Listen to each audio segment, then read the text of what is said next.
po namin, tinamaan po kami ng buhawi. Sobrang lakas! Ayun o! Oh! Oh!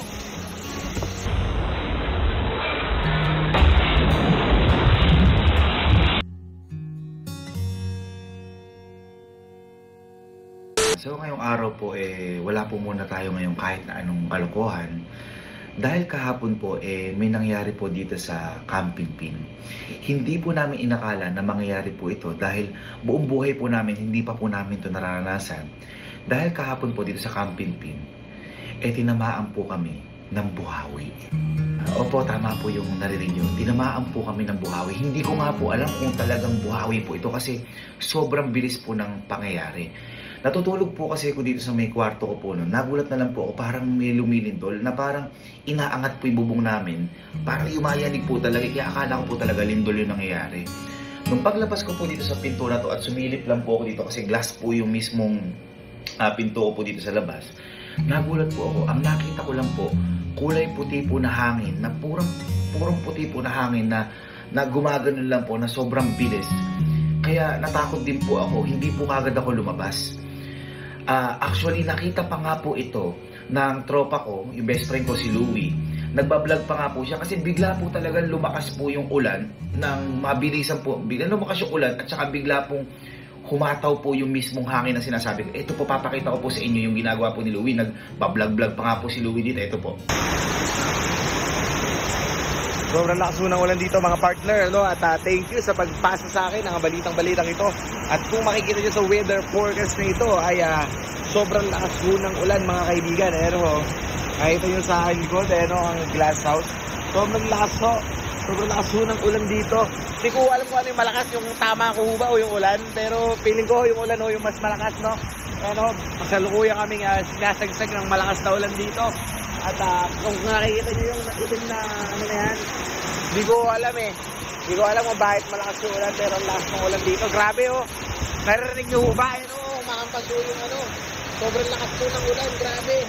Asahan natin ang paghangin na ayan. Naku. Sobrang, ay puta yun, pasok na ako. Gago, lakas. Shit. Ako napakalakas. Sobrang lakas, ayun Gagi ka! Sobrang lakas! Ayan, nakita niyo po, sobrang lakas po talaga. As in parang, kumbaga parang dumaan sa baba yung hangin. Ganun po kabilis yung nangyari. Kaya po ako, nung nawala na po yung hangin na yun, nung nakita ko, lumabas na rin po ako agad. At nagulat po ako sa dinatnang ko po kasi hindi ko po inakala na sa loob ng 5 segundo po ata o 6 na segundo o 4 na segundo, ganito po yung mangyayari po dito sa may Camping Pin. Ito po yung nangyari. Parang napakalakas ng ipo-ipo. Kami na tinaob yung kubo natin. Ay, nakataob nga. Gagi ka. Boy, kaya kanina, yung namin, yung bubog, parang umaakat. Utang na tinaob par yung kubo. Gagi ka. Uy, wala na bibili niyan. Pati yung cord. Uy, yung speaker. Gago yung bilyaran. Boy, ipo-ipo to. Boy, kanina. Biglang gumanon lang, isang umulan. Biglang ikot. Nung pumawa sa kagad wala pang 30 seconds yan. Boy, yung kanina nga magpapatawag ng kubo. Boy, ayun. Grabe, natanggal na, boy. Ano ba yung ilaw nakita ng ganong ipo-ipo, promise. Parang inaangat yung bubong ko. Tapos nakita ko CCTV, ay umiikot na. Ipo-ipo pala yun? Napakalaki ng ipo-ipo. Dito mismo sa tumama. Kaya na sino magpapatawag ng kubo? At saka ng mga, ang tawag doon, Railings. Railings natin na Boy, pati billboard, bagsak. Pati billboard, bagsak. Sige nga, paano mapapatawag yung paso? Napakabigat nun. Tama.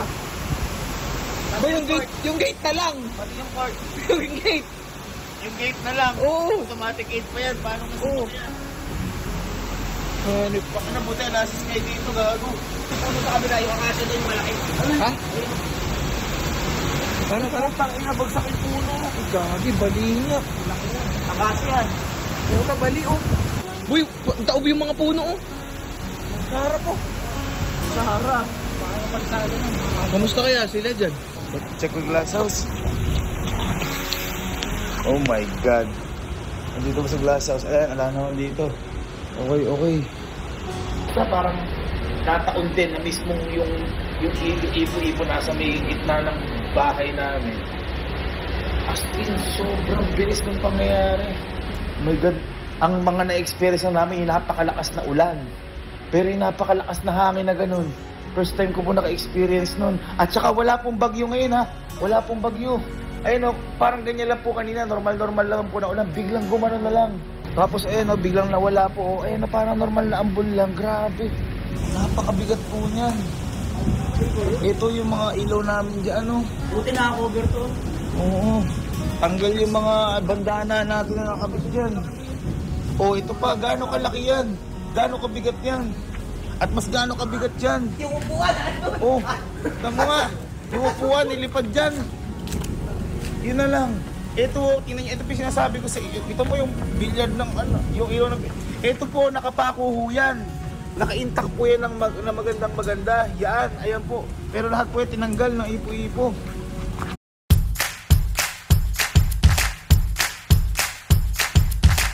yung jowa ko ngayon, sa lip match ko lang nakilala. Lip match? Oo! Eto i-download mo, lip match. Dito, pwede ka makahanap ng mga friends or yung destiny mo. Malay mo nga, dito ka magka-jowa eh. Dito mo na mahanap yung pinaka-worth it. Talaga? Patingin nga. Oh, i-download mo na ha. Pag-uwi mo, i-download mo na. Grabe na, excited ako. Sino kaya magiging destiny mo? I-download ko nga ngayon. Ayos pala dyan ha. Oh, ayan, na-download ko na. Balitaan na lang kita kapag may nakakausap na ako sa lip match. Basta balitaan mo ko ha. O, paano muna na ako ha. Bye-bye. Bye-bye. Lip match.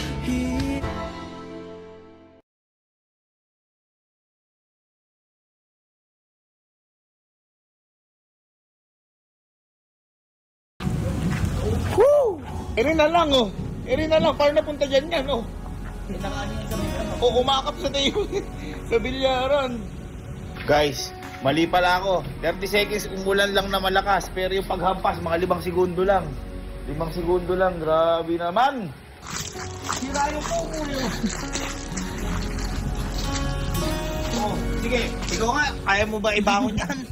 Kahit easy tayo, hindi natin mabangon yan. Buti na lang, walang mga nabangon. Pero nakafix po lahat yan, ng 5 seconds lang. Ayan no, mga naka-din sa ano lahat yan. Oh. Ay, putya ragis. Ano? Hindi nangyari oh, sa likod natin oh. UP lahat eh. At tinan mo yung nangyari sa ano, sa may billboard no, sa UP yung mga tubo. Ayan oh, hindi bagsak UP. Wala pang tarpaulin yan.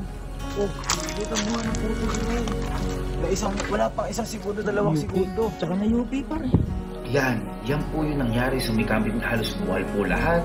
Yung kubo, hanggang ngayon nga po, hindi pa rin po ako makapaniwala. Kasi ang dami pong bumuhat po ng kubo na yun. Yung mga fence po namin, hasibak po talaga yan. At saka yung sa mga gate nga po namin, sa may tambayan po namin doon, sira po talaga lahat. Kaya nagulat po talaga ako. Ngayon, akala po namin, mismo sa amin lang tumama. Kasi syempre, medyo malawak po o walang nakalagay po sa may parang gitna po namin. Mismong doon din po pala sa mga kapitbahay po namin, tinamaan po sila. Kaya hindi po namin alam kung mismong sentro po yung barangay po namin tinamaan. At ito po ibang nangyari po sa barangay po namin.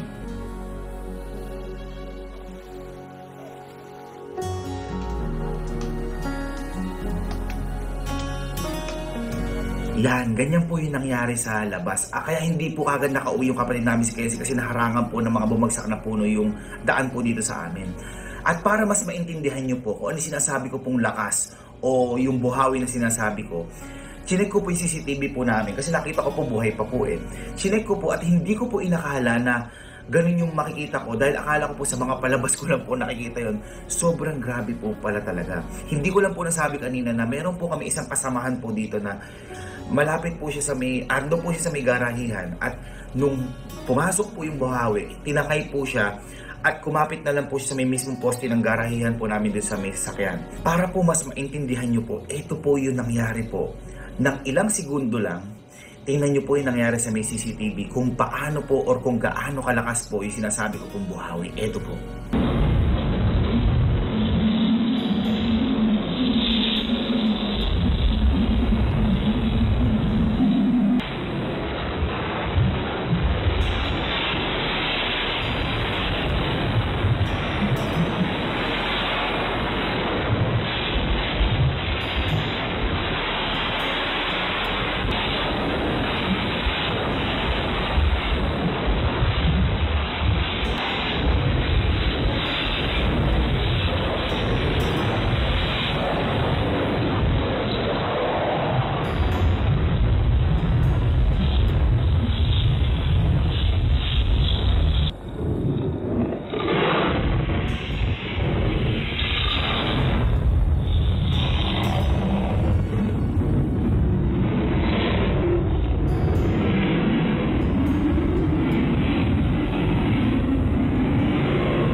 Yan, sobrang grabe po talaga, di ba po? Kung nakita nyo, hindi ko po akalain na tatama po ng ganun kabilis.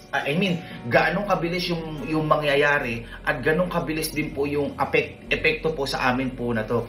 Kaya po ako, sobrang takot ko po, iniisip ko po, paano kung tumagal po ng 1 minuto yung mismong tumama po sa amin yan, o 2 minuto, baka po yung buong kampin-pin po na to, warak-warak po talaga to. Baka nga po lipa rin po yung bubong po namin eh. At ang isa pong kinakatakot ko pero pinagpapasalamat ko na rin po is paano kung nandito po kahapon si Sky. Kung halimbawa po kung nag-ATV si Sky, kasi po umaambon-ambon lang eh. Kung pinaligo po namin sa ulan si Sky, di ba po umaambon lang, biglang lumakas ng konti yung ulan, tapos biglang humangin na po. Ganun po kabilis yung pangyayari eh. Kung nandun po si Sky, baka po tangayin o masaktan po si Sky kasi yung kubo nga po at saka yung gate, bigla pong isang iglap lang, tinuwad yung kubo, binuksan yung gate. Kaya sobrang pasalamat na lang po namin talaga dahil wala pong tao sa mismong labas po nung nangyari po yun. Yung isa nga lang po na nandun sa may garahe po namin, pero safe naman po siya, wala pong kahit na anong nangyari sa kanya kasi nakakapit po siya kagad sa may posted po doon sa may garahe po namin. Kaya ayun, nakakatakot pero malaking pagpapasalamat po namin dahil yun lang po yung natamo po namin at wala po kahit na ano nasaktan nga po sa amin. Alam ko po sa inyo meron pong mas malala yung naranasan patungkol po dito sa buhawi po na to. Kaya pinagpe-pray ko po na wag na po sana natin itong maranasan at sana po wala pong masaktan sa mga ganitong kalamidad kasi hindi po hindi po ito napaghahandaan, bigla po ito, kusa po ito nangyayari, wala pong paghahanda po dito. Kaya po pinagdarasal ko po na sana maging safe po tayo lahat. At kung meron pong nakaranas po na to, sana po safe po kayo. Hindi po pala biro yung ganitong karanasan. And pinagpe-pray ko po na sana wag na po natin itong maranasan. Kaya po ngayong araw, ayan, medyo naka-recover naman po kami after po ng tama po na yun nung gabi. Pinagawa na po namin yung mga gate kasi naka-electric fence po kami dito. Baka po mamaya may makahawak po noon is magkaroon pa po ng aksidente po dito. Kaya pinaayos po namin kagad lahat. Nag-overtime, halos wala pong natulog po dito noon. Yung mga fence po namin dito is tinayo na rin po. Okay. Tapos yung sa may gawing billiard area, okay na rin po. Inayos na rin po namin. Sobrang sobrang nakakatakot lang din po dahil iniisip po natin yung iba ko pong kababayan diyan na paano kung halimbawa kakasimula pa lang po ng halimbawa nagpatayo po ng bahay, biglang nangyari po yung ganito. Sobrang nakakalungkot po, sobrang nakakatakot. Pero ang lagi lang po natin siguro ipagpasalamat po dito is ligtas yung buhay natin. At siguro sa mga ganitong pangyayari, mas isipin po natin yung buhay po natin kaysa mga mawawalang materyales. Siguro umalis na po kagad tayo o sumilong po tayo sa dapat silungan na matitibay kapag nangyayari po ito. Hindi ko po alam kung ano po yung maipapayo ko sa inyo kasi kahit po ako po nataranta po ako mismo. Kaya ayun mga ma'am and sir, bukas ay magpapatuloy po ulit tayo sa kasiyahan. Talagang hindi lang po kami makapaniwala sa nangyaring yun. Kaya kung tatanungin niyo po kami kung okay po kami ngayon. Inaayos na po namin lahat ng bagay-bagay po dito. Bukas po babalik po tayo sa lahat sa kasiyahan. Huwag na po kayong mag-alala sa amin. Pag-pray nyo na lang po siguro kami at pag-pray po natin yung bawat isa na huwag po mangyari sa kanila to at huwag po mangyari ulit po sa amin to. Ilan po again mga ma'am and sir.